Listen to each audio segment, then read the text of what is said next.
Waalaikumsalam warahmatullahi wabarakatuh. Selamat pagi Bapak Ibu. Selamat pagi. Alhamdulillahirabbil alamin. Wassalatu wassalamu ala asyrofil anbiya'i wal mursalin wa ala alihi washabihi ajmain. Yang terhormat Bapak Kepala Sekolah SD Panirapan yang sudah memberikan kesempatan kepada saya, memberikan ruang dan waktunya untuk bersama-sama kita berbagi ilmu. Terima kasih juga kepada Bapak Ibu yang menyempatkan hadir. Ya, kita sama-sama di sini untuk belajar sambil belajar ya Bapak Ibu. Di sini saya juga belajar, bukan untuk menggurui, tapi yuk kita sama-sama belajar gitu ya Bapak Ibu. Nah, di sini kita tahu keadaan SDN Panirapan ya Bapak Ibu. SDN Panirapan ini menurut saya murid-muridnya udah mulai kekurangan akhlaknya, ya, dari yang tidak banyak yang tidak menghormati guru, adabnya juga kurang, akhlaknya kurang. Nah, di sini saya mencoba untuk walaupun ada kita melakukan perubahan itu enggak langsung berubah, tapi sedikit-sedikit. Nah, ini coba cara kita untuk membuat anak-anak membentuk karakter anak-anak lagi. Nah, dengan budaya positif, ya. Saya di sini melakukan perubahan nggak cuma saya nggak bisa sendiri gitu melakukan perubahan. Jadi saya membutuhkan Bapak Ibu juga. Yuk kita sama-sama bareng-bareng bekerja sama untuk membuat perubahan di SD Panirapan, ya. Nah, ini dengan budaya positif. Nah, dalam budaya positif ini ada yang namanya disiplin positif dan nilai-nilai kebajikan universal. Nah, paradigma nih, Ibu Bapak coba tepalkan tangan, nggak usah kalau ada. Nah, kalau setelah menepalkan tangan, coba yang sebelahnya dulu, gantian ya. Sebelahnya teman Anda akan mencoba sekuat tenaga dengan memberikan cara untuk memberikan benda tersebut. Misalkan di telapak tangan Bapak Ibu itu ada kertas yang sesuatu yang amat berharga bagi Bapak Ibu. Nah, coba teman yang di sebelah Anda coba untuk membukanya. Nah, boleh dengan membujuk, mengancam, menghardik, merayu, menyuap, apa saja dapat membuka kepalan tangan. Coba ke sebelahnya, bisa nggak nih Bapak Ibu membukanya kepalan tangan di sebelahnya? Kalau sesuatu yang berharga susah. Makanya Susah dirayu. Nah, Susah dibujuk. Nah, itu termasuk kontrol diri. Siapa yang bisa mengontrol diri sendiri? Itu hanya kita sendiri, bukan orang lain. Jadi dalam genggaman kita ini, kita mau membuka, ada yang membuka, ada yang tetap menutup. Jadi misalkan untuk membuka ini, walaupun dengan rayuan, walaupun dengan ancaman, walaupun dengan bujukan, ada yang tetap menutup, ada yang dibuka.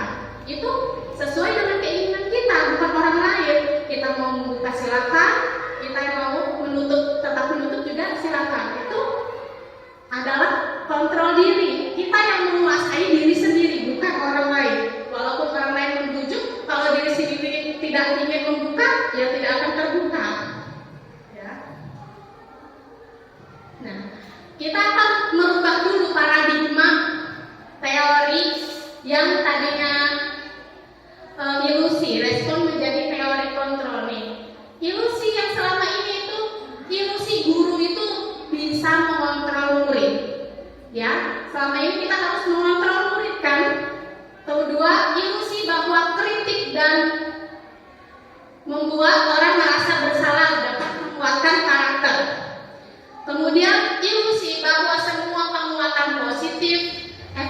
dan bermanfaat. Ilusi bahwa orang dewasa memiliki hak untuk memaksa. Itu yang terjadi dalam paradigma pendidikan selama ini. Nah, ternyata ada yang tidak benar, ada yang kurang tepat. Nah, dalam stimulus respon dan teori kontrol atau pilihan, stimulus respon ini kita mencoba mengubah orang agar berpandangan sama dengan kita. Jadi kita mengontrol anak itu supaya arah pandangannya sama-sama kita. Ternyata seharusnya kita berusaha memahami pandangan orang lain tentang dunia. Pikiran setiap orang tuh mungkin berbeda-beda, nggak sama. Dari A sama B itu walaupun kembar identik, belum tentu pikirannya, pandangannya juga sama. Jadi kita nggak bisa mengubah orang itu berpikiran sama-sama seperti kita, berpandangan sama-sama seperti kita. Tetapi kita harus bisa memahami pandangan orang lain tentang dunia, tentang apapun itu. Jadi kita nggak bisa mengubah, cuma kita hanya bisa memahami pandangan orang lain terhadap yang orang lain pikirkan, orang lain, pandangan orang lain tersebut. Nah, kedua, perilaku buruk dilihat sebagai suatu kesalahan. Nah, tetapi ternyata semua perilaku itu memiliki tujuan. Tidak semua dari perilaku buruk itu sebuah kesalahan. Tapi siapa tahu perilaku buruknya itu dia tuh memiliki tujuan. Mengapa dia melakukan hal seperti itu? Ada tujuannya. Tuh. Ketiga, orang lain bisa mengontrol saya, tetapi ternyata hanya Anda yang bisa mengontrol diri Anda. Tidak ada yang lain, tidak ada orang lain yang bisa mengontrol diri sendiri, kan? Kita tidak bisa mengontrol orang lain. Begitupun orang lain tidak bisa mengontrol kita. Kemudian nih, dalam mewujudkan budaya positif itu ada disiplin positif. Menurut teori kontrol, yaitu dari Dr. William Glasser, yaitu Anda tidak bisa mengontrol orang lain, hanya Anda yang bisa mengontrol diri Anda. Nah, makna disiplinnya, belajar kontrol ini mengontrol diri dengan menggali potensi kita agar tercapai tujuan mulia, yaitu sesuatu menjadi seseorang yang kita inginkan berdasarkan nilai-nilai yang kita hargai. Jadi sebelum kita mendisiplinkan orang lain, disiplinkan diri sendiri dulu. Harus ada disiplin diri, ya. Bagaimana mengontrol diri sendiri? Membuat disiplinkan diri sendiri, yaitu dengan mengontrol diri sendiri tadi itu, ya. Mengontrol diri sendiri, dengan menggali potensi agar tercapai tujuan mulia sesuai yang kita harapkan. Kemudian semua perilaku itu memiliki tujuan. Dari perilaku yang positif ataupun yang negatif itu pasti ada alasannya, ada tujuannya mengapa melakukan hal yang seperti itu. Harus memahami banget karakter anak. Ya, kita tuh berhadapannya bukan sama benda mati, sama makhluk hidup. Nah, makhluk hidupnya itu beraneka ragam, bukan satu doang. Jadi berbeda-beda anak tuh, pikirannya berbeda, tingkah lakunya berbeda. Jadi kita harus memahami satu-satu anak yang beraneka ragam. Ya, sebenarnya berat menjadi guru itu. Kalau kita berhadapan dengan benda mati, tentang laporan, tentang ini, gampang kita tinggal memahami. Tetapi kalau misalkan berhadapan dengan makhluk hidup, anak-anak, nah ternyata tidak mudah, ya.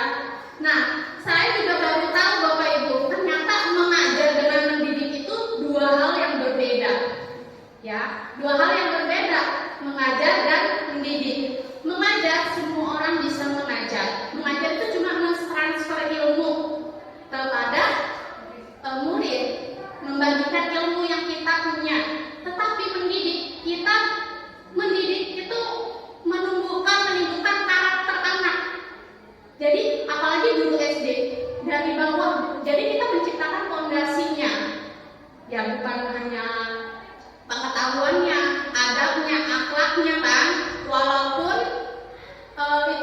sulit, ya. Tapi di sini ayo, nah ibu bapak juga udah tahu keadaan penyerapan, semoga bisa kita berubah sedikit-sedikit. Nah, walaupun nggak langsung kan, perubahan itu nggak langsung aja langsung terlihat, cuma kita sedikit-sedikit lah menimbulkan motivasi intrinsiknya, bukan dari ekstrinsik, dari luar. Kalau dari ekstrinsik itu jangkanya pendek. Ternyata makna disiplin itu, kalau kita yang mikir disiplin itu sesuatu yang tidak nyaman, harus dipatuhi, kan? Ternyata makna disiplin itu adalah belajar. Makna asal dari kata ini berkonotasi dengan disiplin diri dari murid-murid Socrates dan Plato. Disiplin diri membuat orang menggali potensinya menuju sebuah tujuan apa yang dia hargai. Jadi disiplin diri itu membuat orang yang tadi itu sebelum mendisiplinkan orang, kita harus mendisiplinkan diri sendiri. Yaitu ya kita juga kan dengan disiplin diri itu kita bisa menggali potensi untuk mencapai tujuan apa yang kita tujukan, apa tujuan kita sebenarnya kan, gitu. Apa yang dia hargai. Namun dalam budaya kita, nah, makna kata disiplin itu berubah, bukan belajar lagi, tetapi sesuatu yang dilakukan seseorang pada orang lain untuk mendapatkan kepatuhan. Kecenderungan umum adalah menghubungkan kata disiplin dengan ketidaknyamanan, bukan dengan apa yang kita hargai atau pencapaian suatu tujuan mulia. Ya, tadi itu menghubungkan kata disiplin dengan kalau sudah menyangkut peraturan itu membuat kita tidak nyaman, ya nggak sih? Ya, harus gimana, kita harus patuh gitu loh. Jadi itulah makna disiplin, seharusnya tidak seperti itu. Tapi dalam paradigma kita ini, budaya kita ini menganggapnya sesuatu yang tidak nyaman untuk kita. Nilai dalam budaya positif kita juga harus menggali nilai-nilai kebajikan universal, yaitu nilai-nilai kebajikan universal adalah sifat-sifat positif. Nilai kebajikan ya, nilai positif manusia yang merupakan tujuan mulia yang ingin dicapai setiap individu. Nilai-nilai tersebut bersifat universal dan lintas bahasa, suku bangsa, agama maupun latar belakang. Nah, dalam kurikulum Merdeka yang baru ini kita juga mengangkat tentang profil pelajar Pancasila. Ya, di mana dalam profil pelajar Pancasila itu sudah mencakup nilai-nilai kebajikan universal.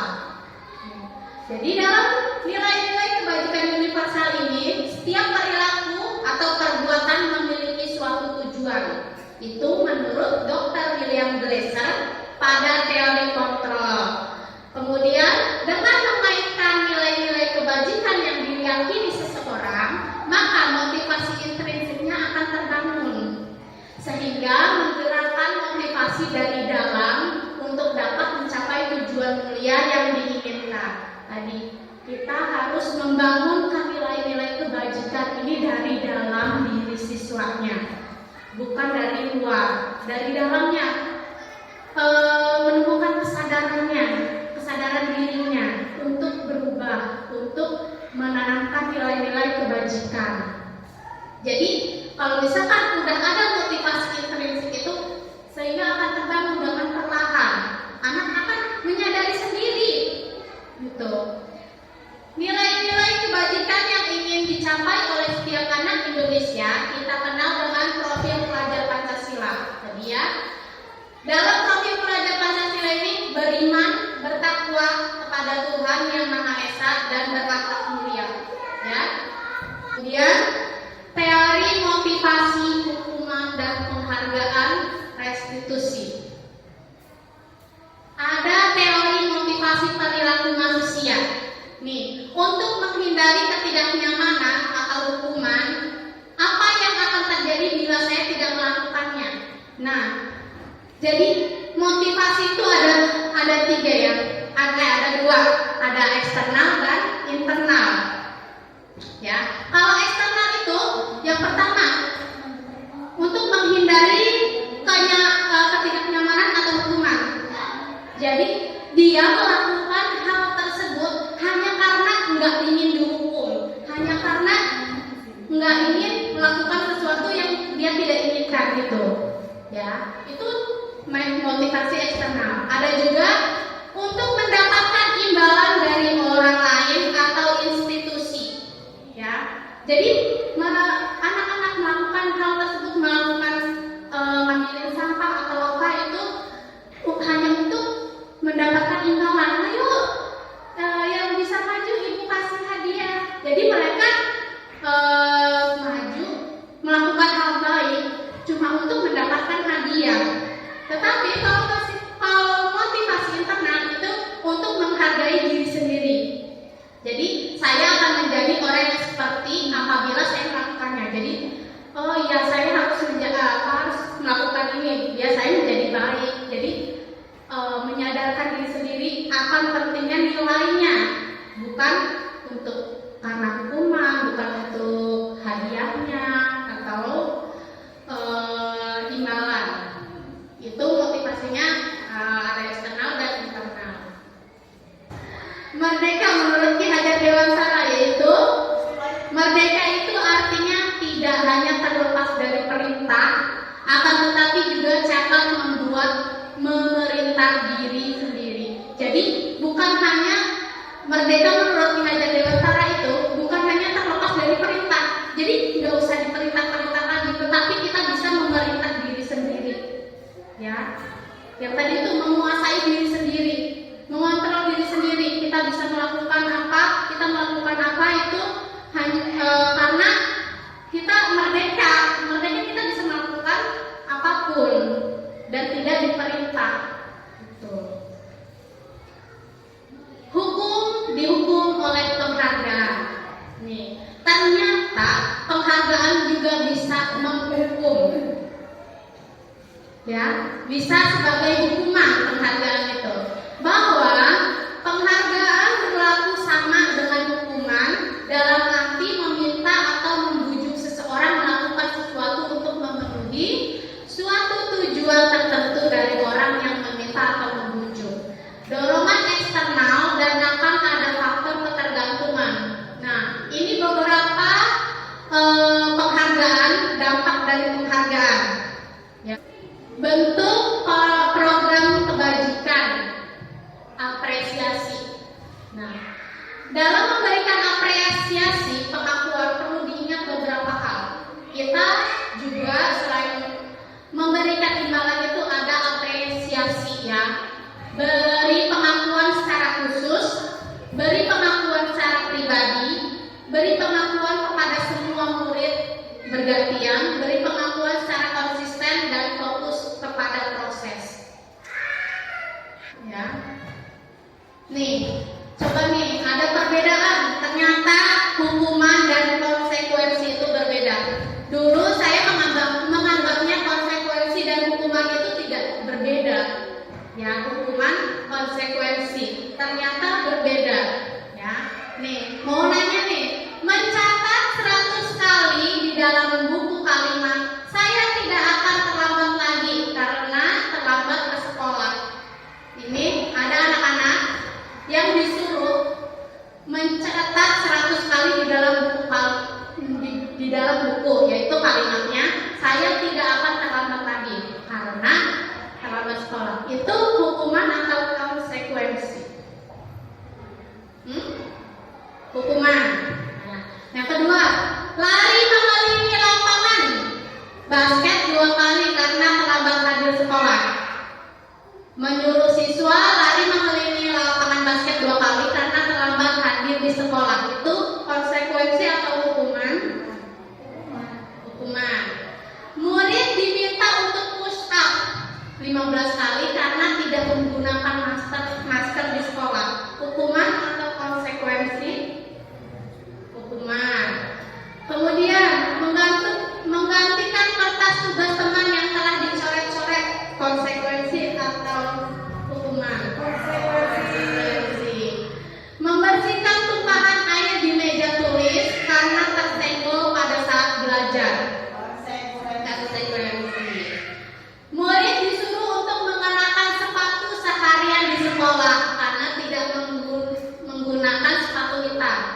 konsekuensi atau hukuman?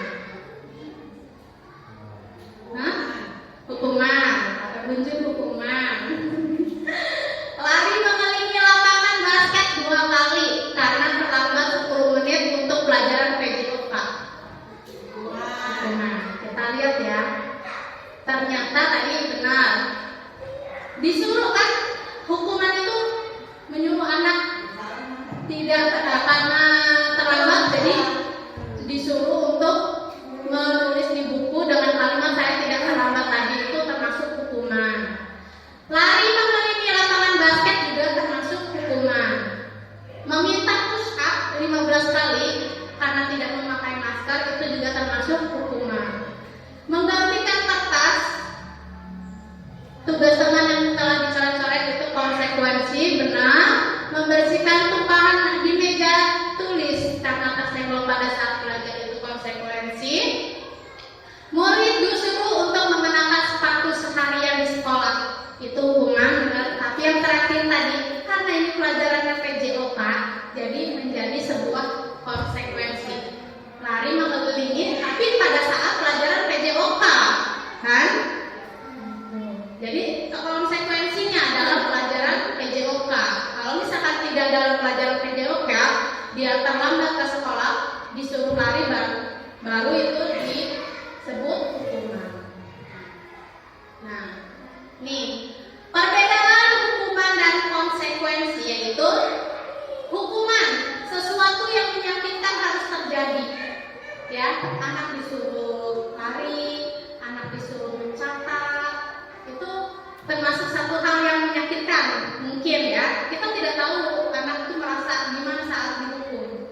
Kalau konsekuensi sesuatu harus terjadi karena melanggar kesalahan dia sendiri kan, gitu, tidak sesuai dengan peraturan.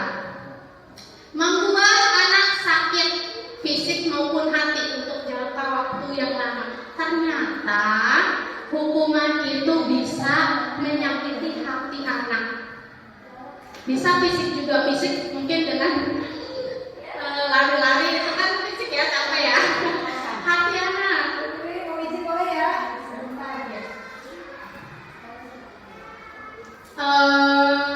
Menyakiti, mungkin anak-anak jadi gurunya gini kan gitu. Jadi sakit hati mungkin ya ke kita juga. Tapi kalau konsekuensi itu membuat anak merasa tidak nyaman dalam jangka waktu pendek. Ya, kalau hukuman mungkin dalam jangka waktu yang lama, tapi konsekuensi dalam jangka waktu yang pendek. Anak membenci kedisiplinan. Nah, banyak sih di antara di murid-murid kita dihukum malah nambah benci dia dengan kedisiplinan, malah enggak mematuhi peraturan. Ya. Nah, kalau konsekuensi anak akan menghargai disiplin. Nah, bedanya itu, kalau dengan hukuman bisa saja anak makin berontak, makin membenci dengan disiplin itu. Gitu. Nah, jadi mereka akan melakukan hal tersebut, hal itu berulang-ulang. Kemudian hukuman dapat mendorong anak menyakiti diri sendiri. Kemudian hukuman juga menjadi konsep diri yang buruk. Karena dia sudah dihukum, berarti saya nih buruk nih, saya kena hukuman. Tetapi kalau konsekuensi itu konsep diri yang baik, tidak terlalu buruk. Nah, kemudian hukuman anak belajar untuk menyembunyikan kesalahan. Kalau konsekuensi anak belajar untuk mematuhi peraturan. Yang terakhir, marah, rasa bersalah dipermalukan, merasa tidak dihargai. Ya, ternyata hukuman juga akan membuat anak merasa marah, merasa rasa bersalah, merasa dipermalukan, merasa tak dihargai. Kemudian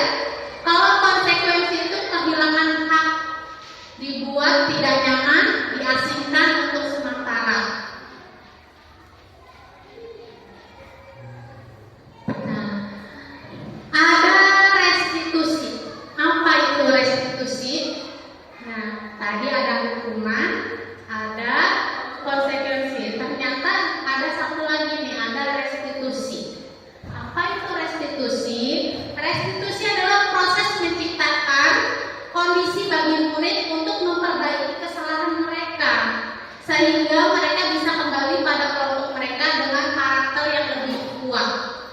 Restitusi juga merupakan proses kolaboratif yang mengajarkan murid untuk mencari solusi untuk masalah mereka dan membantu murid berpikir tentang orang seperti apa yang mereka ingin menjadi dan bagaimana mereka harus memperlakukan orang lain.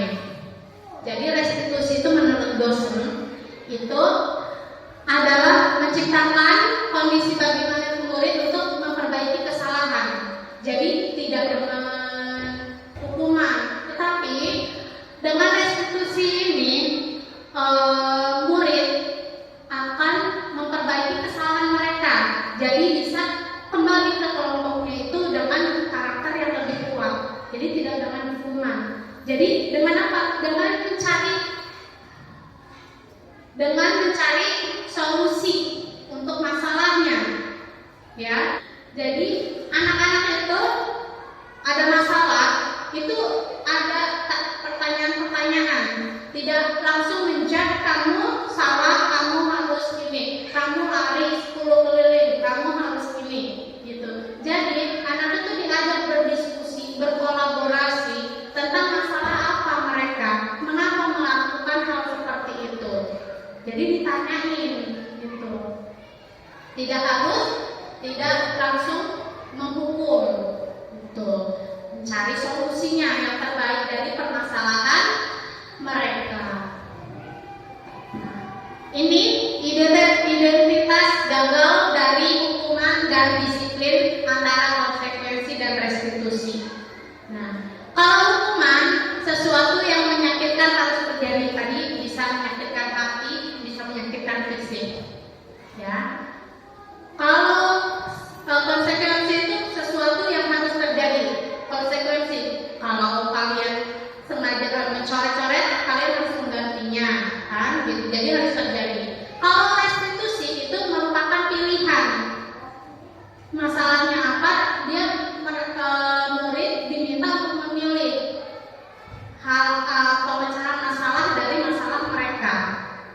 Kemudian tidak nyaman untuk murid anak untuk jangka waktu yang panjang. Hukuman itu membuat ketidaknyamanan untuk murid. Pada konsekuensi tidak nyaman untuk murid atau anak dalam jangka waktu yang pendek. Kalau hukuman jangka waktu yang panjang, kalau konsekuensi pendek, tapi kalau restitusi itu menguatkan untuk murid atau anak dalam jangka waktu yang panjang. Jadi bukan rasa tidak nyamannya, tapi untuk menguatkan mereka dalam jangka waktu yang panjang, menguatkan muridnya, gitu. Kemudian korban mendapat keadilan. Jadi menghukum tersangkanya, kan? Jadi korban itu merasa mendapat keadilan. Pada konsekuensi korban bisa diabaikan, tetapi pada restitusi korban mendapatkan gantinya. Tadi permasalahannya apa? Pemecahan masalahnya seperti apa? Itu akan mendapat gantinya dari si korban. Korban ini mendapat menggantinya, gitu, ganti. Kemudian murid atau anak akan tersakiti kalau di hukuman. Kalau konsekuensinya murid anak itu dibuat tidak nyaman. Restitusi itu murid atau anak mendapatkan penguatan. Jadi kalau hukuman itu anak itu mendapatkan mungkin sakit hati, tersakiti. Kalau konsekuensi itu tidak nyaman, kalau restitusi itu malah mendapat penguatan. Kemudian perilaku pasif agresif meningkat. Bisa saja setelah dihukum anak menjadi pasif atau enggak, malah lebih agresif. Kemudian penguatan hanya bertahan dalam jangka waktu pendek. Kalau konsekuensi itu menguatkan anak hanya dalam jangka waktu yang pendek. Kalau restitusi itu masalah bisa terpecahkan tanpa harus adanya hukuman.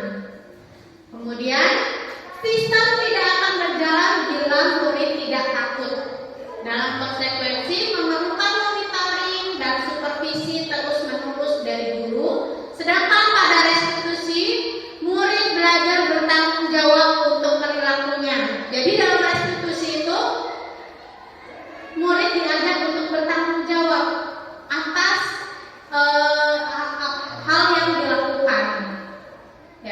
Kemudian dalam hukuman berlaku hanya pada sebuah institusi, tidak berlanjut pada kehidupan nyata. Kemudian kalau konsekuensi membantu penerapan mengikuti peraturan dalam masyarakat. Restitusi fokus pada pemecahan masalahnya dalam jangka waktu panjang. Kemudian hukuman peraturannya adalah kamu harus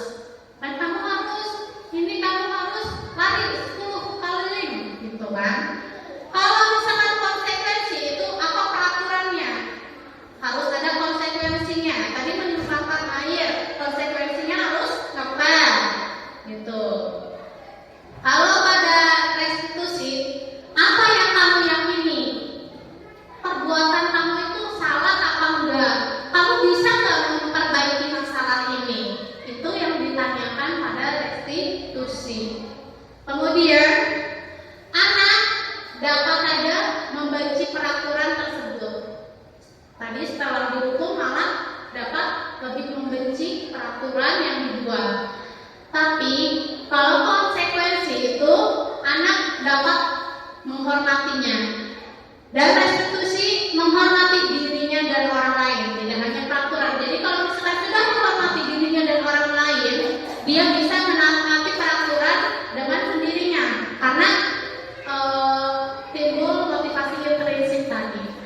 Nah, di sini hukuman identitasnya bisa negatif. Kalau konsekuensi netral, restitusi ini positif untuk menguatkan karakter anak selanjutnya. Nah, ini ciri-ciri dari restitusi, yaitu dari restitusi ini bukan untuk menebus kesalahan, ya, namun untuk belajar dari kesalahan. Misalkan anak ada yang bermasalah, mereka untuk kalau hukuman itu untuk menebus kesalahan dia. Tapi kalau misalkan restitusi ini belajar dari kesalahannya, oh ternyata ini salah, berarti kedepannya saya nggak mau melakukan itu lagi karena itu salah. Itu belajar dari kesalahan kan. Memperbaiki hubungan, bisa saja yang dihukum itu malah tambah benci kepada korban, ya. Kalau dalam restitusi ini bisa memperbaiki hubungan. Tawaran bukan paksaan. Jadi dalam restitusi ini kalau hukuman sudah pasti memaksa, kamu harus. Jadi kalau misalkan restitusi ini tawaran bukan paksaan. Tawaran, apa nih solusinya menurut kamu? Karena kamu sudah melakukan ini, apa solusi dari permasalahan? Menawarkan apa solusinya kepada anak? Restitusi menuntut untuk melihat ke dalam diri. Restitusi menuntut melihat ke dalam diri. Jadi melihatnya ke diri sendiri, bukan ke orang lain. Benar nggak tadi itu? Suruh mempertanyakan ke diri sendiri. Benar nggak sih melakukan hal tersebut? Gitu. Terus restitusi diri adalah cara yang paling baik. Ya, tadi itu dengan bertanya pada diri sendiri, menanyakan kepada anak untuk bertanya apakah benar atau tidak, itu kan cara yang paling baik ya. Restitusi fokus pada karakter bukan tindakannya. Jadi menguatkan karakternya bukan tindakan yang salahnya. Memang tindakan salah, cuma akan dikuatkan karakternya. Kemudian restitusi fokus pada solusi. Jadi mencari solusinya dari permasalahan yang dibuat anak tersebut. Permasalahannya apa? Solusinya kita minta kepada anak, ayo kamu melakukan sesuatu ini. Apa solusinya? Gitu. Restitusi mengembalikan murid yang berbuat salah pada kelompoknya. Jadi tidak diasingkan kalau murid yang berbuat salah itu ya, tidak diasingkan. Jadi dia akan kembali lagi ke kelompoknya dengan karakter yang lebih kuat lagi.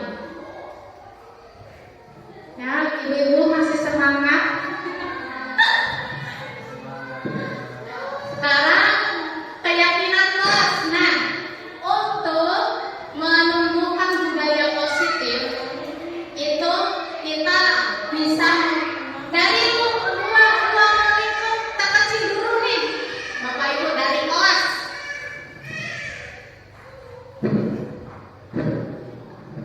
Dari ruang lingkup terkecil dulu nih, dari kelas, ya. Dari kelas kita akan ke lingkungan sekolah, keluar, kemudian ke lingkungan masyarakat, ya. Kita menumbuhkan budaya positif itu dari lingkungan yang terkecil dulu, dari kelas. Nah, mengapa tidak peraturan saja? Mengapa harus keyakinan kelas? Jadi peraturan dan keyakinan kelas itu berbeda, ya. Kalau peraturan itu misalkan tidak datang terlambat ke sekolah jam sekian sekian sekian, itu peraturan. Tetapi kalau kita memiliki keyakinan, itu adalah dalam membuat keyakinan kelas itu kita harus membuat kesepakatan kelas. Contohnya ya, mengapa kita memiliki peraturan harus menggunakan helm bila mengendarai kendaraan roda 2? Pasti jawabannya untuk keselamatan, ya, untuk keselamatan. Mengapa kita memiliki peraturan 3M, menggunakan masker, mencuci tangan, menjaga jarak 1,5 meter? Itu untuk apa? Untuk keselamatan, untuk kesehatan juga, ya. Nah, tanpa disadari, kita memakai masker bukan hanya karena peraturan lagi, tetapi dari dalam diri kita sendiri kan sudah, oh ini karena keselamatan nih, takut kena corona, ini takut harus menjaga jarak. Itu kan udah ada timbul dari diri sendiri. Jadi nggak ada peraturan, nggak ada kata-kata harus menggunakan masker, kita sudah menggunakan masker karena udah timbul dari diri sendiri bahwa itu untuk keselamatan diri saya sendiri, gitu. Begitu juga helm, ya, nggak takut ditilang. Tapi kalau misalkan sudah punya motivasi diri sendiri itu, oh saya udah ada keyakinan diri sendiri itu, saya menggunakan hal itu untuk keselamatan diri saya sendiri, bukan untuk takut ditilang, gitu. Nah, mengapa kita memiliki peraturan harus datang tepat waktu pada saat mengikuti pelatihan? Ya. Kalau dalam diri sendiri itu untuk menghargai diri sendiri, kalau punya keyakinan diri sendiri itu untuk menghargai diri sendiri, ya, bukan takut ini kalau telat malu kan, gitu, ya. Nah, untuk mendukung motivasi intrinsik, kembali ke nilai-nilai keyakinan, lebih menggerakkan seseorang dibandingkan mengikuti serangkaian peraturan. Jadi dalam keyakinan diri itu lebih menggerakkan seseorang. Nah, daripada peraturan cuma ditulis doang, banyak yang melanggar. Tetapi kalau misalkan dari dalam diri sendiri keyakinan itu timbul, nggak usah ada peraturan pun kita akan menggerakkan diri sendiri untuk melakukan hal yang baik itu, ya, termasuk anak. Jadi walaupun ada peraturan, kalau misalkan tidak ada keyakinan dalam diri sendiri itu, anak itu akan abai sama peraturan, ya. Jadi gimana kita cara membuat keyakinan ke anaknya dulu, ya, yaitu dengan membuat keyakinan kelas, ya.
siapa tahu dengan mereka yang membuat kesepakatan sendiri. Jadi kesepakatan itu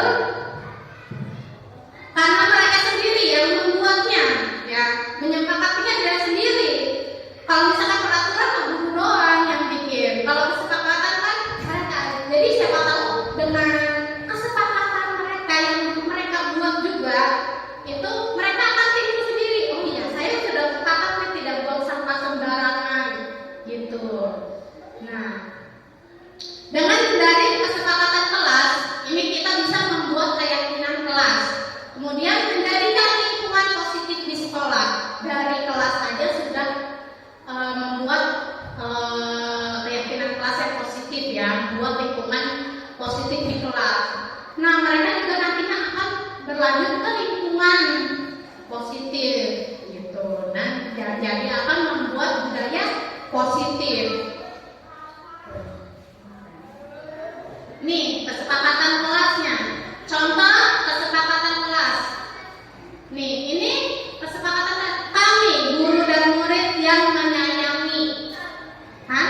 Kami. Kesepakatan. Kalau ini datang tepat waktu mengucapkan salam, itu peraturan, ya. Kemudian kami, murid yang semangat belajar. Jadi mereka karena sudah menyepakati, mereka membuat kesepakatan sendiri. Itu akan mudah melakukan untuk gimana sih kalau misalkan terdorong dari diri sendiri bukan karena orang lain, gitu. Kita juga kalau misalkan dari diri sendiri, ya, lebih mudah melangkah daripada karena harus ini dari orang lain, gitu. Kami yang peduli dengan teman-teman, nih, gitu. Jadi dimulai budaya positif itu dimulai dari kelas, yaitu dengan membentuk kesepakatan kelas. Nah, sekarang kebutuhan dasar manusia dan dunia berkualitas. Ternyata ada 5 kebutuhan dasar manusia. Tidak hanya untuk anak-anak, tapi orang dewasa juga. Ada kebutuhan dasar untuk bertahan hidup. Ada untuk penguasaan, kebebasan, kesenangan, dan kasih sayang dan rasa diterima. Itu kebutuhan manusia, kebutuhan dasar manusia. Orang lain melakukan hal itu pasti ada kebutuhannya. Ini ada videonya, ya, Bapak Ibu, tentang kebutuhan dasar manusia.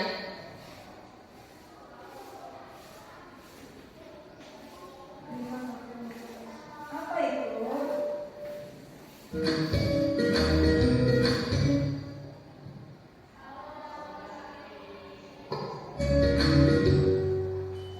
Salam dan bahagia Ibu dan Bapak guru hebat. Untuk membangun budaya sekolah yang positif dengan lingkungan yang aman dan mendukung murid untuk menjadi pribadi yang berdaya, seimbang, dan bahagia, salah satu upaya yang dapat dilakukan oleh guru adalah memahami kebutuhan dasar yang mendasari perilaku murid. Pada video kali ini, kita akan membahas tentang 5 kebutuhan dasar manusia. Nah, tadi adalah video tentang kebutuhan dasar manusia. Itu ada 5, yaitu yang pertama bertahan hidup, yang kedua penguasaan, kebebasan, kesenangan, dan kasih sayang dan rasa diterima atau love and belonging, ya. Tadi kalau yang bertahan hidup itu lebih ke fisiologis, itu rumah, tadi sandang, pangan, ya. Kebebasan, memberi mereka kebebasan. Jadi bukan mereka sebebas-bebasnya, tetapi dengan pilihan. Jadi kita memberi kebebasan cuma dengan bebas memilih. Kita berikan pilihan, mereka bebas memilih. Itu. Kesenangan, mereka juga butuh senang. Yang tadi di video bilang juga bagaimana kalau hidup tanpa adanya kesenangan.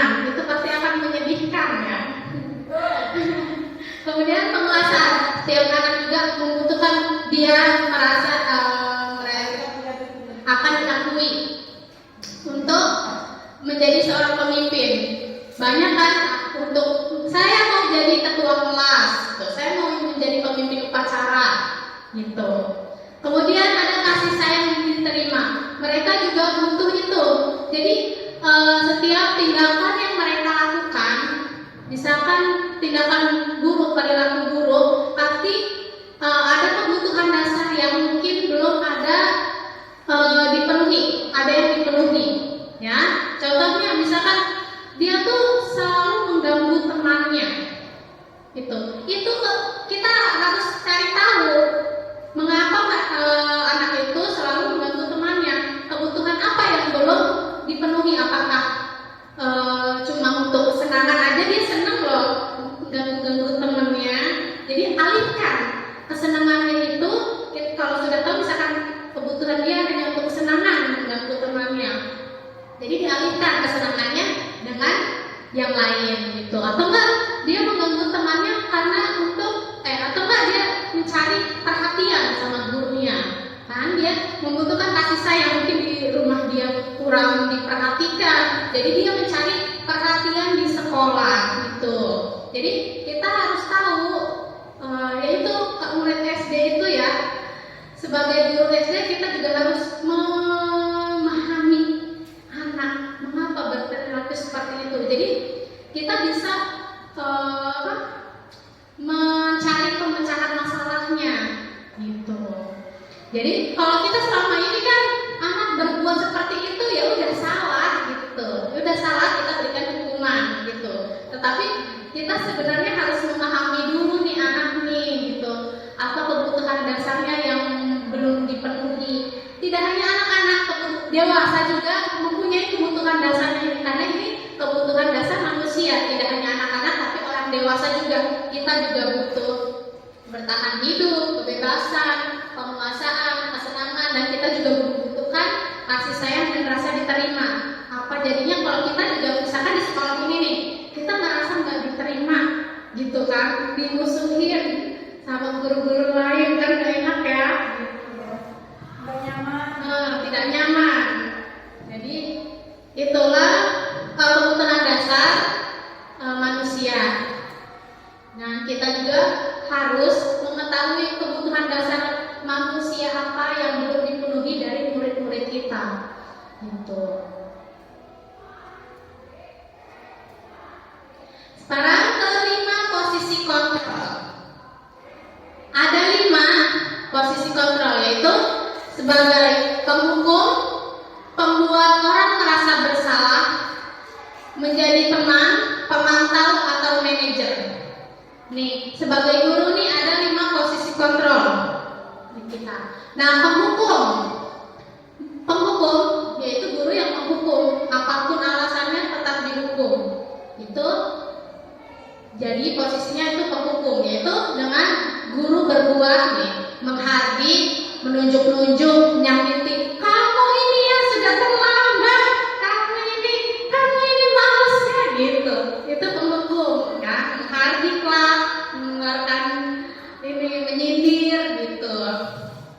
Nah, kata-katanya gini deh kalau penghukum, kalau kamu tidak melakukannya, awas ya kamu kalau ini, gitu. Awas kamu ya, rasakan gitu. Sering ya, sama bu, saya juga. Ya, sering menjadi di posisi kontrol penghukum. Nah, hasilnya anak tuh bisa memberontak, menyalahkan orang lain, dia bisa berbohong juga, ya, karena tadi itu.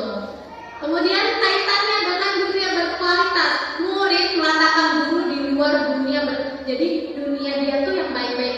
Kita juga punya dunia berkualitas. Kita pernah nggak sih membayangkan kita tuh pengen tuh dunia tuh kita tuh kayak gini, pengen kayak gini, kayak gitu. Itu dunia berkualitas diri kita sendiri. Nah, jadi murid juga punya dunia berkualitas diri dia sendiri dalam angannya sendiri. Jadi guru tuh nggak ada di dalam dunia kualitas dia, adanya di luarnya. Muridnya berkata, nanti lama-lama dia akan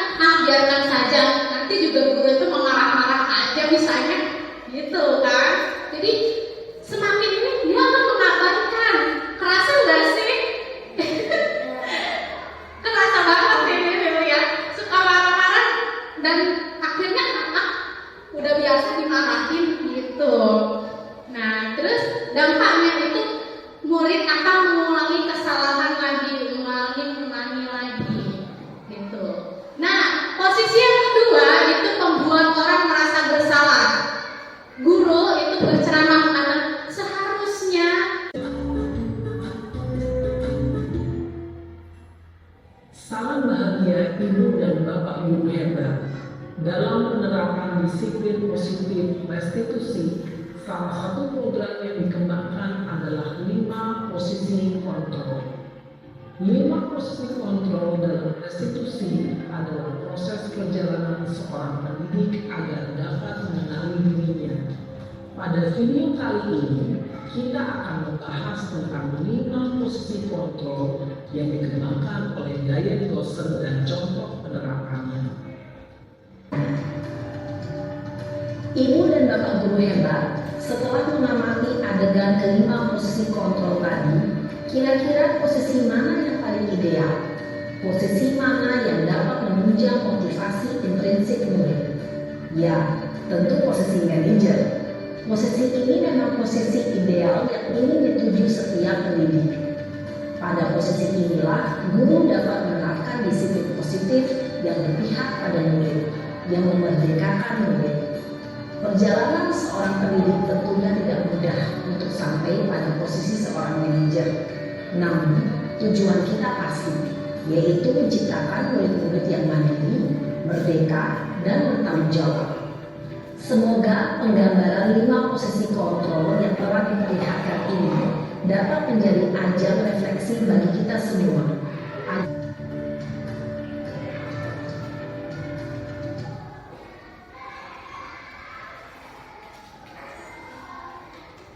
Nah, dari tadi kelima posisi kontrol itu saya juga mengalami dari 1 sampai 4 tadi Bapak Ibu juga mengalami ya, dari posisi kontrol kepukul, kemudian teman, pembuat merasa bersalah, dan pemantau ya. Nah, sekarang kita coba yuk belajar untuk menjadi yang posisi kontrol yang kelima, yaitu sebagai manajer, yaitu tidak langsung menjudge anak untuk langsung menghukum, tapi dengan menanyakan dulu alasan mereka berbuat seperti itu dan solusinya apa.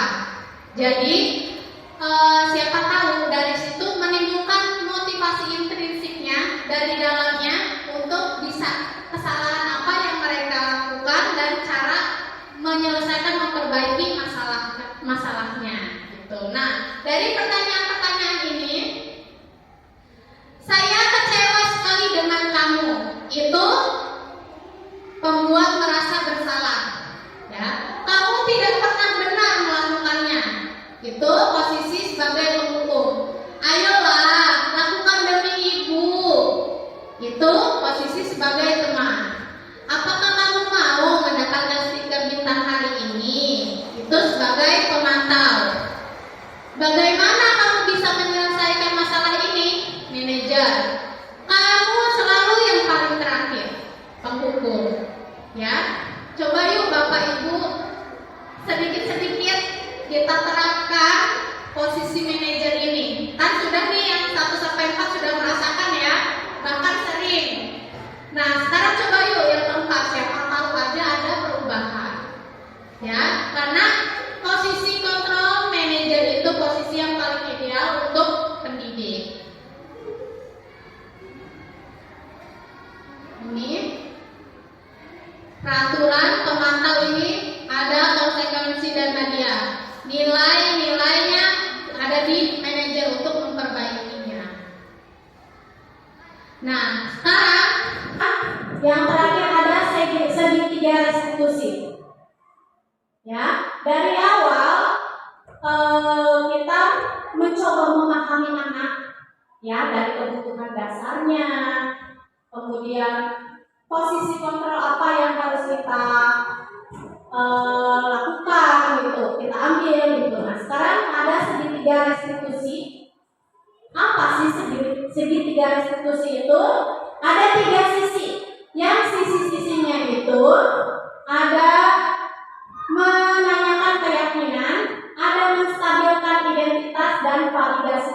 kebutuhan. Ini segitiga restitusi.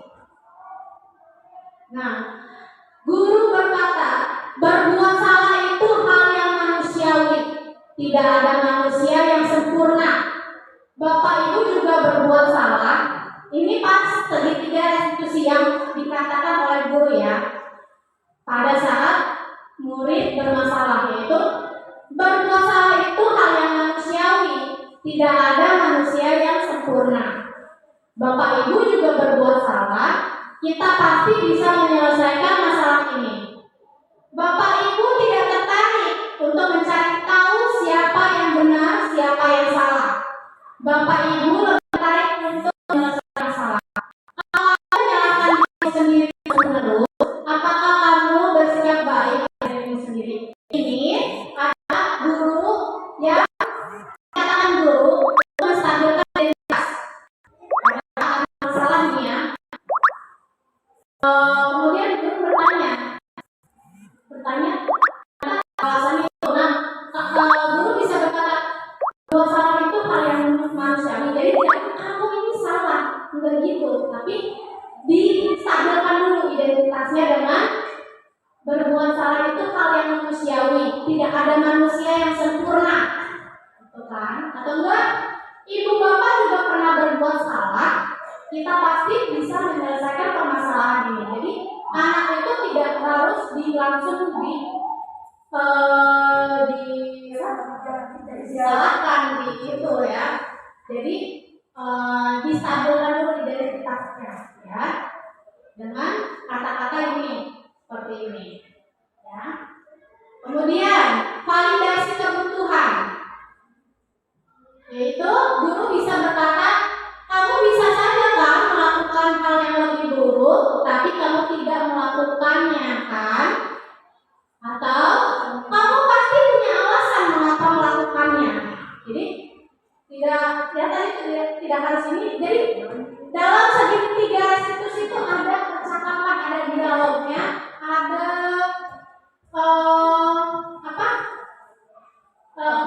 ngobrolan antara murid dengan guru gitu. Ditanya-tanya dulu lah, jangan langsung dihukum. Seringan kita ya, langsung. Kita sebagai penghukum tidak tahu alasannya apa, langsung saja. Semua itu melakukan kesalahan, melakukan hal yang buruk itu suatu kesalahan gitu. Ternyata beri pemahaman dulu ya. Ternyata ada alasannya kan mereka melakukan seperti itu, kebutuhan dasar mereka butuhkan yang belum terpenuhi gitu. Jadi dulu gitu. Ada yang bermasalah. Pada validasi kebutuhan ini juga apa yang penting bagi kamu? Kamu boleh tetap berusaha menjaga sikap itu, tapi tambahkan sikap yang lain yang baru. Kemudian, maukah kamu belajar cara lain untuk mendapatkan yang kamu butuhkan tanpa harus memukul? Karena dia memukul gitu. Dengan cara apa lagi gitu selain memukul? Apakah kamu bisa melakukan dengan lebih baik lagi besok? Gitu. Dalam validasi kebutuhan, membantu murid mengenali basic need kebutuhan dia, kebutuhan dasar yang ingin dipenuhinya ketika melakukan kesalahan. Pada dasarnya, setiap tindakan manusia tujuannya adalah memenuhi tadi kebutuhan dasar manusia tadi ya. Apakah itu power, freedom, kebebasan, love and belonging, perasaan diterima, fun, senangan atau survival atau bertahan hidup. Nah. Kemudian yang terakhir ada keyakinan, yaitu anak melihat kesalahannya dihubungkan dengan norma sosial dan nilai-nilai yang mendasari manusia berinteraksi dengan orang lain. Yaitu guru bisa berkata, apa nilai yang kita percaya di kelas atau sekolah kita? Karena tadi kita sudah membuat kesepakatan kelas, kita bisa menanyakan apa nilai yang kita percaya di kelas atau sekolah. Nilai-nilai universal apa yang telah kita sepakati tadi? Kelas yang ideal itu seperti apa sih? Kamu ingin jadi anak yang seperti apa? Apa yang kamu rasakan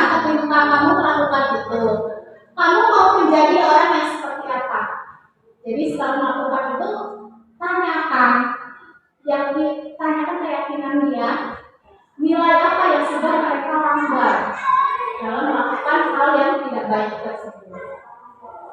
Ini ada video lagi ya.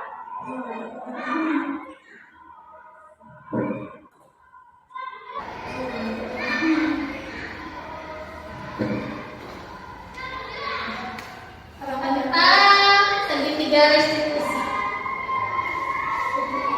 Contoh-contohnya.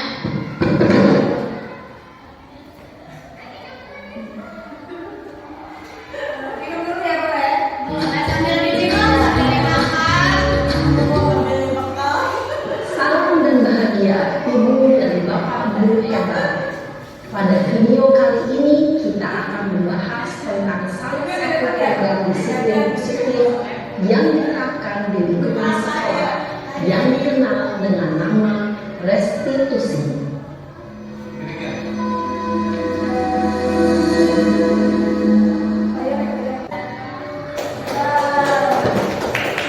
Itulah contoh dari segitiga restitusi ya Bapak Ibu. Nah, dari awal, yuk coba yuk kita terapkan dari kita dari motivasi ekstrinsik, kita tumbuhkan motivasi intrinsiknya, kita gali lagi, cari tahu lagi kebutuhan dasar manusia apa yang belum dipenuhi oleh murid, kemudian terapkan untuk segitiga restitusi bila ada yang bermasalah ya Bapak Ibu. Nah, sekian, semoga apa yang saya sampaikan bisa menjadi pembelajaran untuk saya dan Bapak Ibu sekalian. Terima kasih waktunya sudah menyempatkan waktunya untuk mendengarkan kita sharing ilmu, berbagi ilmu. Sama saya juga masih belajar, jadi yuk kita belajar bareng.